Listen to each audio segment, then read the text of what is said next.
আসসালামু আলাইকুম রহমতুল্লাহ। বন্ধুরা সবাই কেমন আছেন? আশা করি সবাই ভালো আছেন। বন্ধুরা আজকের ভিডিওতে গুরুত্বপূর্ণ একটি সিরাপ সম্পর্কে আলোচনা করব। আপনারা স্ক্রিনে দেখতে পাচ্ছেন সিরাপটির নাম হলো ইকটার্ন। এটি মূলত দিনার। সিরাপটি উৎপাদন এবং বাজারজাত করে থাকে হামদর্দ ল্যাবরেটরিজ লিমিটেড। সিরাপটির সর্বোচ্চ খুচরা মূল্য মাত্র 200 টাকা। বাংলাদেশে যে কোনো ফার্মেসিতে পেয়ে যাবেন। এই সিরাপটি কয়েকটি উপাদানের সমন্বয়ে তৈরি করা হয়েছে: কাশনি মূল, কাশনি বীজ, গোলাপ ফুল, শাপলা ফুল, গাউজাবান, কুসুস বীজ, রেউচিনি। এটি তৈরি করা হয়েছে বাংলাদেশ জাতীয় ইউনানি ফর্মুলারি অনুযায়ী। মূলত এই সিরাপটি কী কাজ করে থাকে? লিভারের প্রদাহ, প্রতিবন্ধকজনিত জন্ডিস, ফুসফুসের আবরক ঝিল্লির প্রদাহ এবং জ্বরের প্রদাহ। অত্যন্ত কার্যকারী এই সিরাপটি আমরা সেবন করতে পারি। অনেকের দেখা যায় দীর্ঘদিন যাবৎ জন্ডিসের সমস্যা রয়েছে, লিভারের সমস্যা রয়েছে, লিভারে প্রবলেম রয়েছে এবং খাবারের রুচি নেই, কোষ্ঠকাঠিন্য সমস্যা, পায়খানা, কষা, চেহারা অন্যরকম হয়ে গেছে। অর্থাৎ এক কথায় বলতে গেলে একেবারে সব কিছু ভেঙে চুরে গেছে।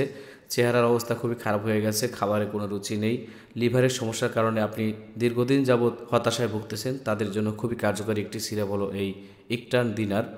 এটি আবারও বলছি, মূলত লিভারের গোলযোগ নিরাময় ও লিভার সুরক্ষায় অত্যন্ত কার্যকরী একটি সিরাপ। এবং আপনারা ভালোভাবেই জানেন যে হামদর্দ কোম্পানি অত্যন্ত ভালো মানের ঔষধ উৎপাদন করে থাকে এবং খুবই ভালো মানের এবং কার্যকারী তাদের এই ঔষধগুলো। তো বন্ধুরা, আমি মূলত কোনো ফার্মাসিউটিক্যাল প্রমোশনের জন্য এই ভিডিওগুলো আপলোড দিই না, দিয়ে থাকি শুধুমাত্র আমাদের আমরা ঔষধ সম্পর্কে বিস্তারিত জ্ঞান জানার জন্য। অর্থাৎ আমরা ঔষধ সম্পর্কে জেনে যেন ভালোভাবে আমরা ট্রিটমেন্ট নিতে পারি। তো অবশ্যই আমাদের এই ভিডিওটি কোনো প্রেসক্রিপশনের বিপরীত হিসেবে গ্রহণ করা যাবে না।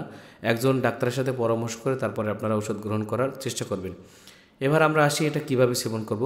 প্রাপ্তবয়স্ক 2 থেকে 3 চামচ দৈনিক 2 বার, অপ্রাপ্তবয়স্ক আধা চা চামচ থেকে 1 চা চামচ পর্যন্ত দৈনিক 2 বার, আহারের পর অথবা চিকিৎসকের পরামর্শ অনুযায়ী। বন্ধুরা, এখানে বিশেষ দ্রষ্টব্য একটি কথা আমি বলে রাখি আপনাদের। এখানে এই সিরাপটি সেবনের যে একটা গুরুত্বপূর্ণ নিয়ম রয়েছে, হামদর্দের একজন এমবিবিএস ডাক্তার এবং হেকিমের সাথে আমি কথা বলে এটার সঠিক সেবনের নিয়ম আমি জানতে পেরেছি। সেটা হলো যে আপনি ঔষধটি সমপরিমাণ পানির সাথে মিলিয়ে খাবারের কমপক্ষে 10 থেকে 15 মিনিট পূর্বে সেবন করবেন। তাহলে আশা করা যায় অনেক উপকার আপনি পেয়ে যাবেন।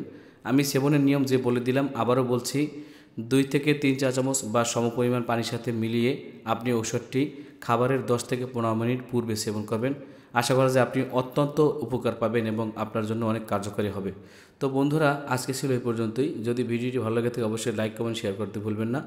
যারা এতক্ষণ সাথে ছিলেন, থ্যাংক ইউ সো মাচ। সবাই ভালো থাকবেন, সুস্থ থাকবেন। আসছি নতুন কোনো ভিডিওতে। খোদা হাফেজ। আসসালামু আলাইকুম ওয়া রাহমাতুল্লাহি ওয়া বারাকাতুহু।